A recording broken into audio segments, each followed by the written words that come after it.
Terkini kasus Subang, Rohman Hidayat, pengacara Yosef, menuduh ada yang disembunyikan Danu.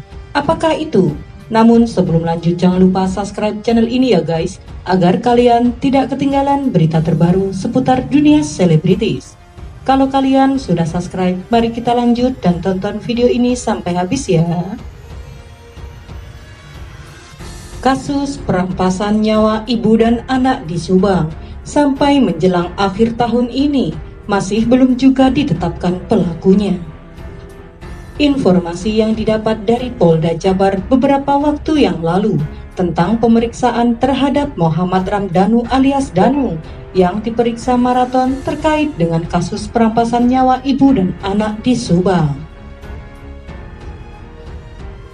Selama 2 hari berturut-turut, Danu sendiri dicecar sekitar 100 pertanyaan diperiksa penyidik Polda Jabar.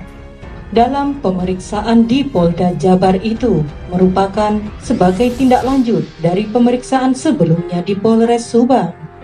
Bahkan, Danu diberondong dengan pertanyaan tentang puntung rokok yang ada di tempat kejadian perkara atau TKP, rumah tempat pembunuhan Tuti Suhartini dan Amalia Mustika Ratu alias Amel.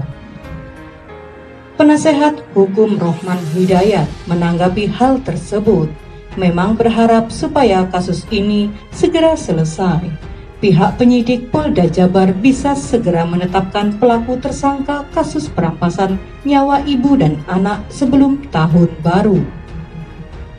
Kalau boleh usul, sebelum nyebrang tahun sudah ditetapkan tersangkanya.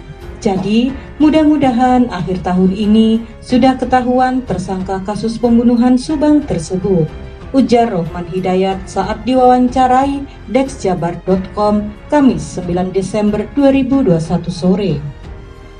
Rohman juga menyebutkan jika pemeriksaan Yosef sudah tuntas dan tidak ada pemanggilan kembali seperti Danu yang berulang-ulang dipanggil penyidik. Sebab Yosef sudah memberikan semua keterangan kepada pihak penyidik kepolisian Polda Jabar.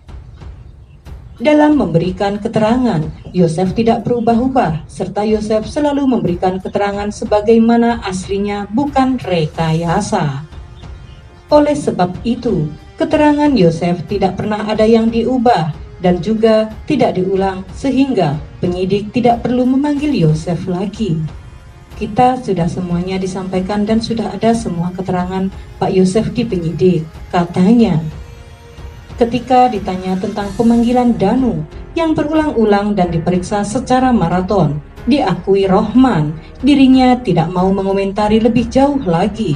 Meski begitu, Rohman menyebut kembali dipanggil berulang oleh tim penyidik sebab keterangan Danu yang suka berubah-ubah.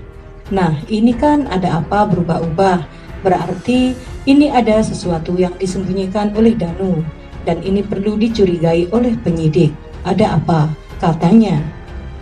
Lalu Rohman Hidayat juga mengklarifikasi tentang seringnya Yosef diperiksa oleh tim penyidik.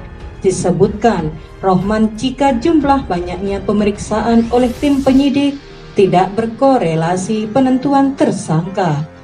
Tidak ada korelasinya saksi yang sering diperiksa itulah tersangkanya. Itu tidak benar, katanya. Menurut Rohman Hidayat, meskipun Yosef banyak diperiksa penyidik itu, sebab Yosef dinilai yang paling tahu tentang korban Tuti Suhartini dan Amel, karena memang korban merupakan istri dan anaknya. Oleh sebab itu, di pemeriksaan sebelumnya, Polda Jabar juga bertanya tentang kebiasaan Amel. Apakah dia sering beli nasi goreng melalui ojek online tiap malam atau gimana?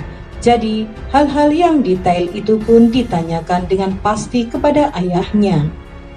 Bisa jadi jika ibunya ada juga akan sama diperiksa seperti Yosef berkali-kali. Akan tetapi, ibunya Tuti justru menjadi korban pembunuhan juga. Jadi, sekali lagi, Rohman Hidayat meminta supaya publik jangan berprasangka seperti itu.